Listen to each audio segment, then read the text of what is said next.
and welcome to another edition of Citizens Movement Radio News. Today it's Wednesday, the 28th of May, 2025. I'm Ketue Chuma, ready to bring you the latest news and updates. Let's take a look at today's headlines. No more hiding behind sanctions, says opposition as UK delists 5 entries. ZANU-PF detached from realities facing ordinary citizens, says opposition. Honorable Murombezi urges government to support rural girls with pads. Let's take a look at our stories in detail.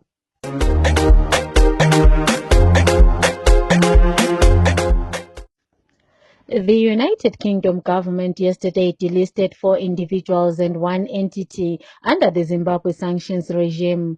Among those delisted are Owen Ngube, Anselan Senyatwe, Godwin Matanga, and Isaac Moyo. Army company Zimbabwe Defense Industries was also delisted. Reacting to the news, opposition official Honorable Kopan Matsivanyika said ZANU-PF government no longer has excuses to hide on about its failures. ZANU-PF is detached from daily struggles that are facing ordinary citizens, including lack of medicines in hospitals and food.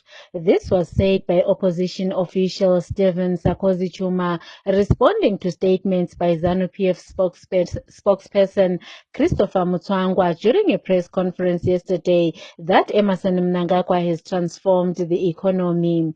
Chuma said, Yes, we were actually shocked to hear ZANU-PF spokesperson Christopher Mutwangwa bragging that his leader, dictator Emmerson Mnangagwa, has done extremely well for the country, and the country is moving towards the right direction in terms of the economy. But we all know that we are grappling with one of the worst unemployment rate in SADC region, if not the whole world.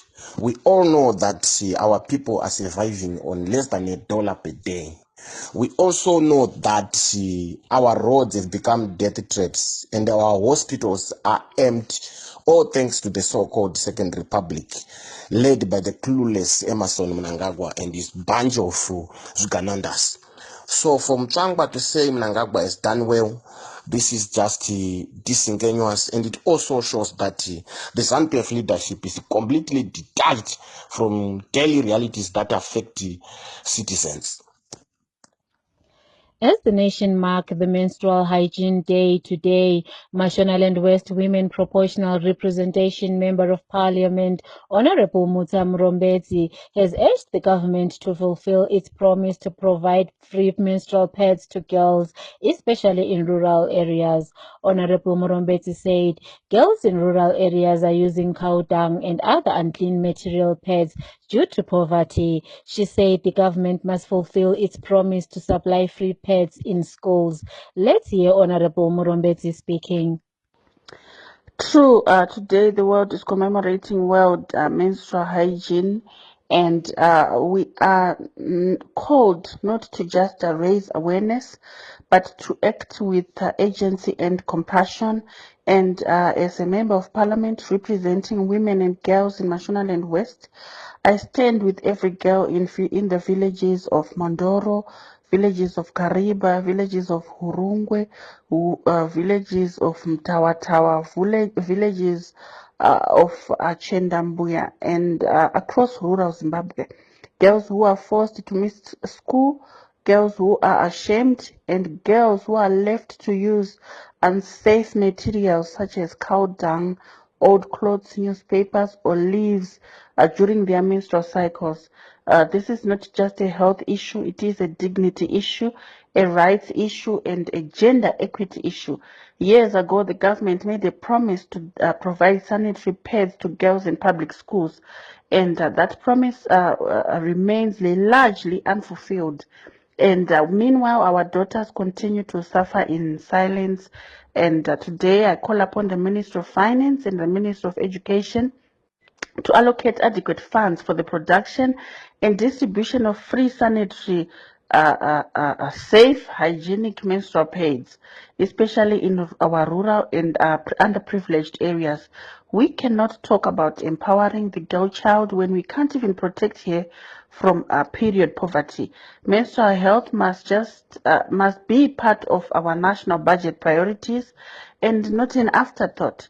And to the girls, to the women who are listening, you're not alone. We see you, we hear you, and we will continue to fight for your dignity.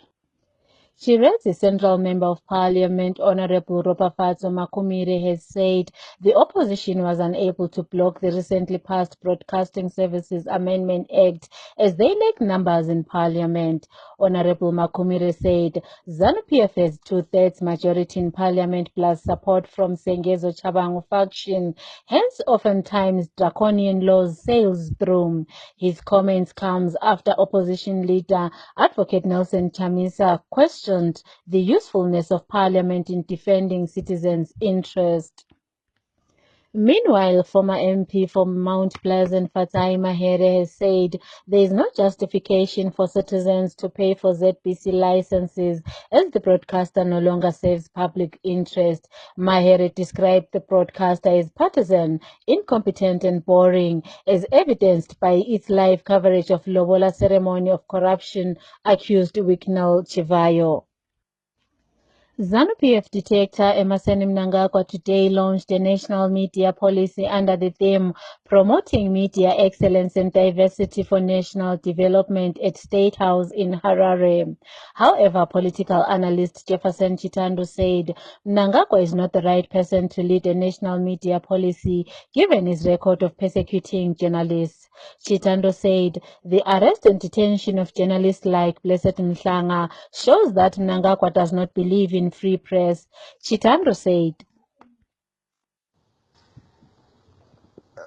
The ZANU-PF dictator Emerson Mnangagwa is totally the wrong person to advocate or to say that he is going to launch a national media policy in which he is going to promote media excellence, diversity for national development. What we know is that it's like people who are assigning a hyena to shepherd sheep. It's obvious that when you find the sheep missing, it is the hyena which would have devoured them. The person who is destroying media plurality, media excellence, and national development from our media is Emerson Mnangagwa. He has prosecuted journalists like Blessed Mhlanga. We all know that the policy for our radio was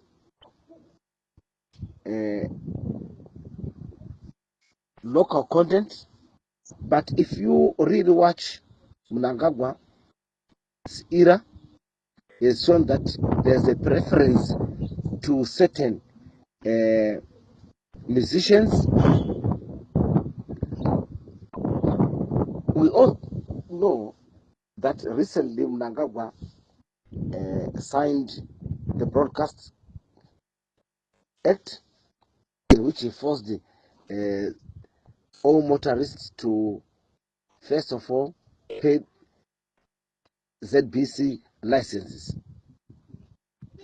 This is against the theme which he is advocating for, that is promoting plurality, because in Zimbabwe still 45 years we still have got one radio station, we have got one television station. We might be saying we have got Radio 1, Radio Zimbabwe, National FM, but they all fall under ZBC. And all those which are called independent radios, they are owned by ZANU-PF. So we are under ZANU-PF broadcasting. So from Nangagwa to superintend and shepherd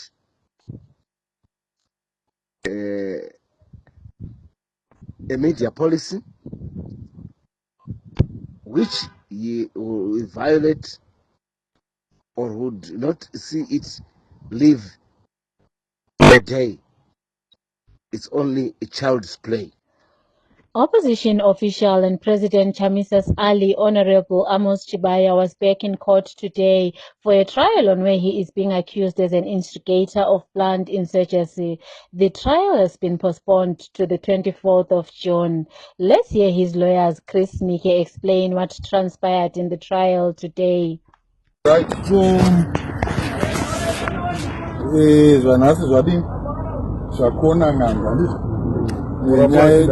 murapwa achida nyaya yanga ifira kutanga kutongwa nhasi asi vazotipa kamwe kabepa kasina maturo vatiti zvimwe humbowo panyaya iyi ndokuti hakana maturo nekuti haisiyo ripoti yavaiti vaida kutipa handizvo toona sekuti kungodhilei anongori madelaying tactics vanyatsoona kuti nyaya yavo haina nyatsokuchikuiti nokudaro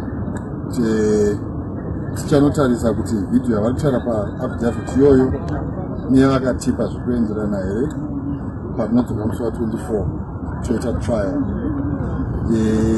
Mashoko avari kunzi vakataura pamastatements atakaona tione kuti pane kupiswa yaari kutaura. Mumwe mufakazi mupurisa akutaura kuti takavaudza kuti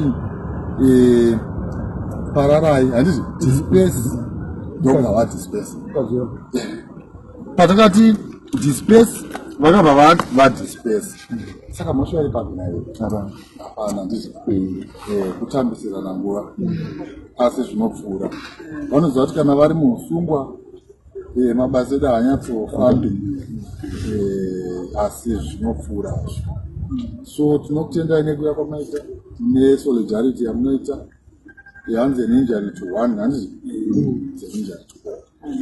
Saka mukaramba muchifamba pamwechete zvamuri kuita izvo isusuwo semabheta tinozwawo manyukunyuku handizvo tichiziva kuti munhu atiri kumirira ihove rinomvura handizvo.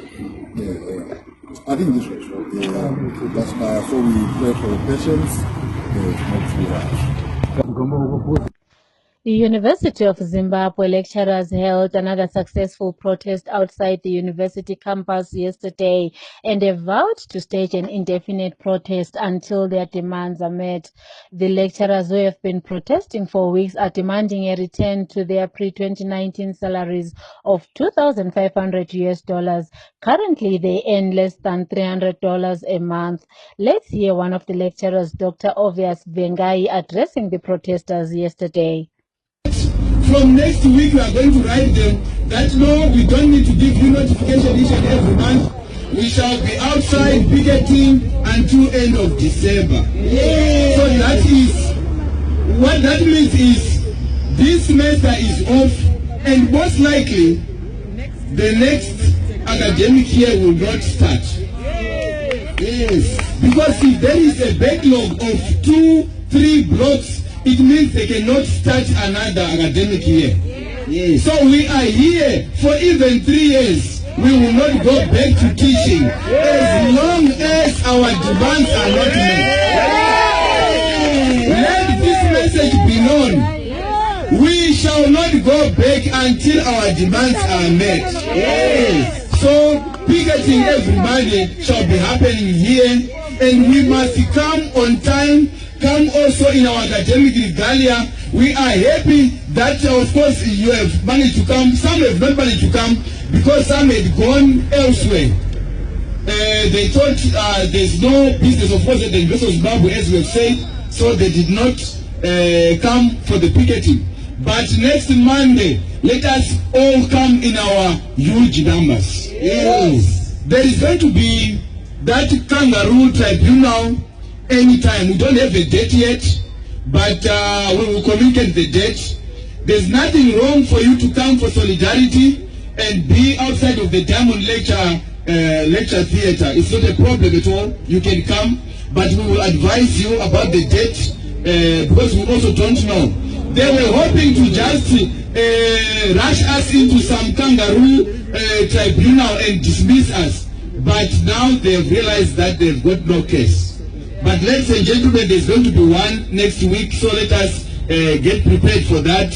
We only need solidarity, but the best solidarity you can give, if you don't have to come here, it is never to set your foot at the University of Zimbabwe. So from today, we are also saying, don't come to the University of Zimbabwe to work or to do anything. Let us completely leave this place so that it becomes really a ghost thing, a ghost institution. Sometimes it sends wrong signals. If they see you running around here, they will then take photos and lie, say everything is going on as usual. So if we all go away and leave them and their relatives who are called scabs, it's fine. Whoever comes here to take photos will realize that there's nobody. Of course, today, look at it. Most of the cars belong to us that we have come for picketing. As soon as this picketing gets over, there won't be vehicles in this car park. Former opposition MP for Pelandaba Chabalala constituency, Comrade Gift Ostalos Ziba, has raised concern over the increase in deaths of youths due to effects of substance abuse. Posting on his social platforms, Comrade Siziba said he has since joined hands with the Church and Residents Association in Chabalala and Sizinda to raise awareness about drug and substance abuse. He apportioned blame to ZANU-PF for destroying the economy, resulting in the lack of job opportunities for youths. Reports on social media are that there was a break-in into the office of Brigadier General Fidelis Monda on Monday.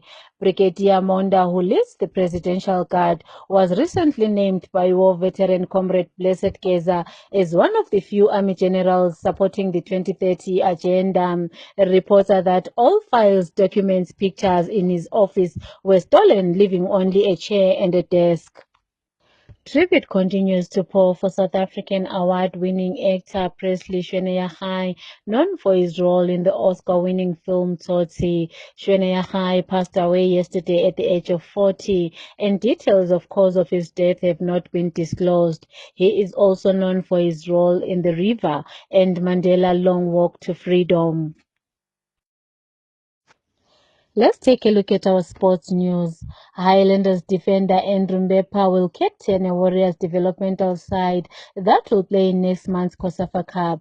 The squad, announced by coach Michael Nis, consists of players like goalkeeper Martin Mapisa and foreign-based junior players like Kuraina Shemusani of Crystal Palace, Prosper Padera based in Finland, Menzi Mazi of Birmingham City, and Kennedy Mupomba of Chelmsford in England. The team will be coached by Simon Marange, who will be assisted by Joel Lupahla.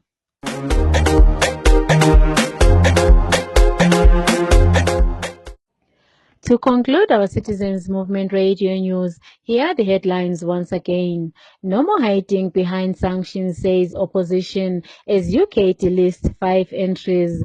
ZANU-PF detached from realities facing ordinary citizens, says opposition.